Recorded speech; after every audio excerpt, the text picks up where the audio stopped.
J'attends de cette conversation une modification foncière de son état. Mais celle-ci ne se produit d'abord pas. Elle continua à être abattue et d'humeur dépressive.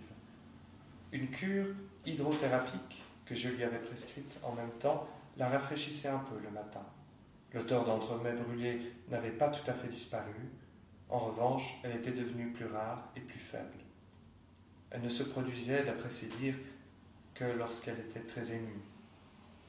La persistance de ce symbole mnésique me fit présumer que celui-ci, en dehors de la scène principale, avait endossé la représentance des nombreux petits traumas annexes. Et c'est donc ainsi que nous cherchâmes tout ce qui pouvait être par ailleurs en corrélation avec la scène de l'entremets brûlé, abordant le thème des frictions domestiques, le comportement du grand-père, etc. Avec cela, la sensation d'odeur de brûlé disparaissait de plus en plus. En outre, cette période comporta une assez longue interruption, causée par une nouvelle affection du nez qui aboutit alors à la découverte de la carie de l'os ethmoïde. À son retour, elle relata que Noël lui avait apporté de très nombreux cadeaux de la part des deux messieurs, et même des domestiques de la maison, comme si tous s'efforçaient de l'amadouer et d'effacer chez elle le souvenir des conflits des derniers mois. Mais, disait-elle, cette complaisance flagrante n'avait fait sur elle aucune impression. Une autre fois, où je l'interrogeais sur l'odeur d'entremets brûlés, j'obtins l'information que cette odeur avait, certes, entièrement disparu, mais qu'à sa place une autre, semblable, la tourmentait, comme une odeur de fumée de cigare. Celle-ci devait sans doute avoir été là aussi auparavant, mais comme couverte par l'odeur de l'entremets. Maintenant, elle était sortie à l'état pur. Je n'étais pas très satisfait du résultat de ma thérapie. Il était donc arrivé là ce que l'on met toujours à la charge d'une thérapie simplement symptomatique. On avait enlevé un symptôme, simplement pour qu'un nouveau puisse s'avancer à la place vacante. Malgré cela, je me mis volontiers à l'élimination analytique de ce nouveau symbole mnésique.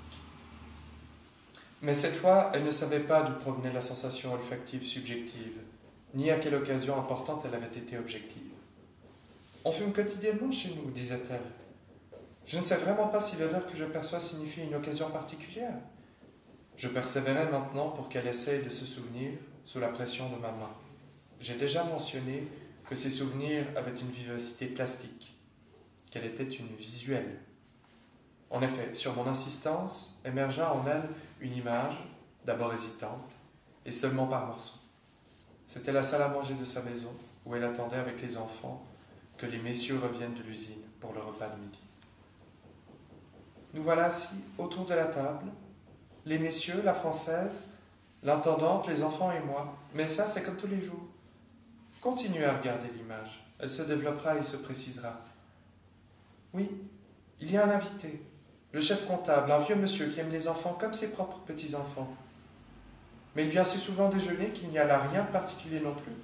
Ayez seulement de la patience, regardez seulement les images. Il se passera sûrement quelque chose. Il ne se passe rien. Nous nous levons de table, les enfants doivent prendre congé, et ensuite monter avec nous, comme tous les jours, au 2e étage. Alors, c'est bien une occasion particulière. Je reconnais maintenant la scène. Lorsque les enfants prennent congé, le chef comptable veut les embrasser. Le patron s'emporte et l'apostrophe « Ne pas embrasser les enfants ». Voilà que ça me perce le cœur. Et comme les messieurs fument déjà, la fumée de cigare me reste en mémoire.